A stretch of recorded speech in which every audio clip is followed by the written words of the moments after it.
Let's talk about some music.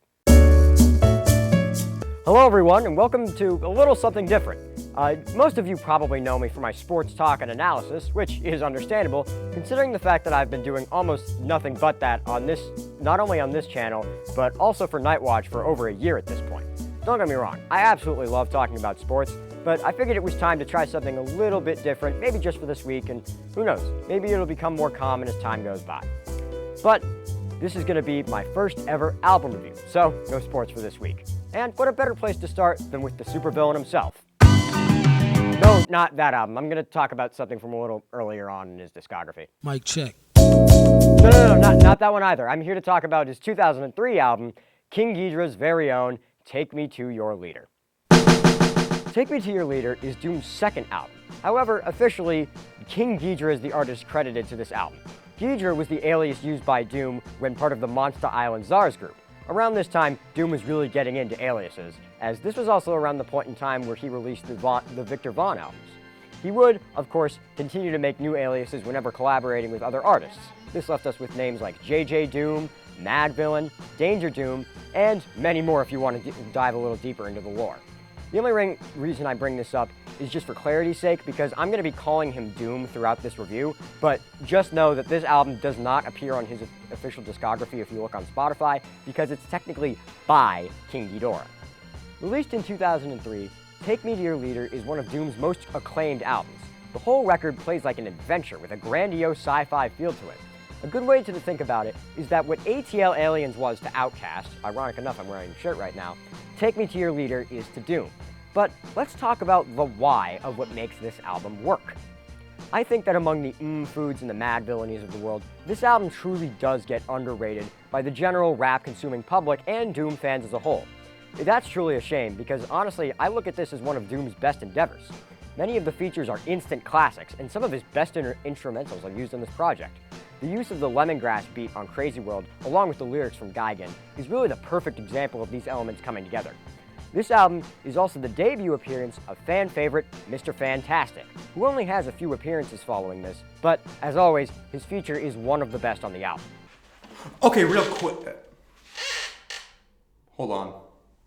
This is the wrong show. Doom, as per usual, uses samples in most of these tracks.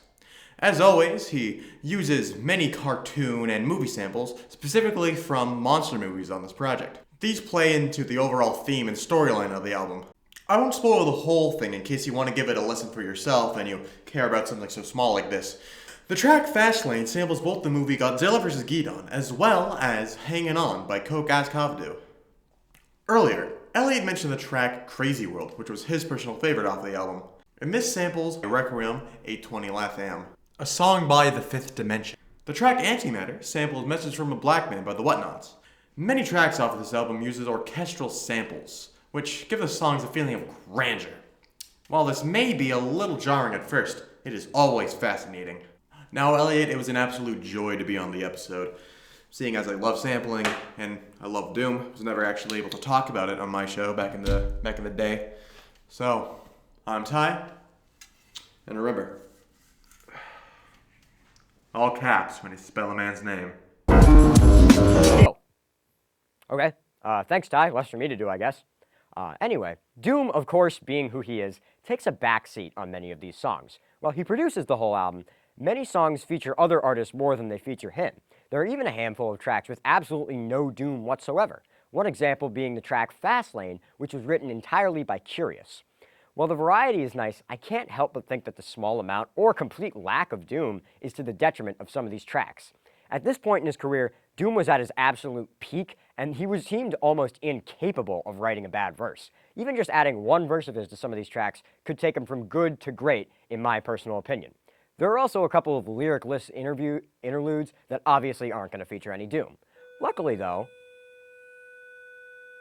the bell strikes again. Luckily, there is not as many as there are in Food, which, in my personal opinion, the number of interludes on that album is the only thing that drags that down. But that's another topic for another day. Some highlights from this album's track list are Phasers, Fastlane, which I mentioned earlier, and something about Doom with those electric guitar samples, man. Crazy World, Next Levels, Antimatter, which was the only song to be released as a single and, like I said, features Mr. Fantastic, I Wonder, and The Fine Print. I would recommend listening to the whole album, however, as there isn't really any songs off of this project that I didn't enjoy. What I will say, however, is that if you've never listened to Doom before, I'd probably start somewhere else. Maybe try to find something where he features, just to try to get more used to his offbeat style. As well, I enjoy it a lot, it does take a little bit of getting used to. I would personally suggest Belize by Danger Mouse, a very recent song released after Doom's death, but it does feature a verse from him. Or, if you'd like to listen to a song that is actually by Doom, Rap Snitch Knishes off of Food, I consider to be the best song he's ever made. It's just fantastic. Overall, Take Me to Your Leader is another excellent entry into one of the best discographies any artist has ever had. While it has its issues with cohesion and the absence of Doom on some tracks feels like it could be to their own detriment, the album overall is absolutely worth a listen for anybody who considers themselves a fan of the villain or would like to dive a little deeper into the lore of the supervillain himself. Be warned though, between this and the stuff he did under the Victor Vaughn name, there's a lot of confusion to weed through. I know I had to do it. Well, I'm going to wrap this up by giving this project a very solid 8 out of 10. If you have any other albums you'd want to see me review, leave a comment on the video and I'll try to see if I can give it a listen, or maybe I've already listened to it. I don't know how often these are going to happen, honestly, but hopefully this won't be the last one because I have a lot of love for music. Shout out to my man Ty Happy for coming into feature and talking about those samples. Make sure to check out his stuff. Channel link will be in the description. Thanks for joining me, everybody. Couldn't get out of it without a second bell, but that's all right. Have a great rest of your day.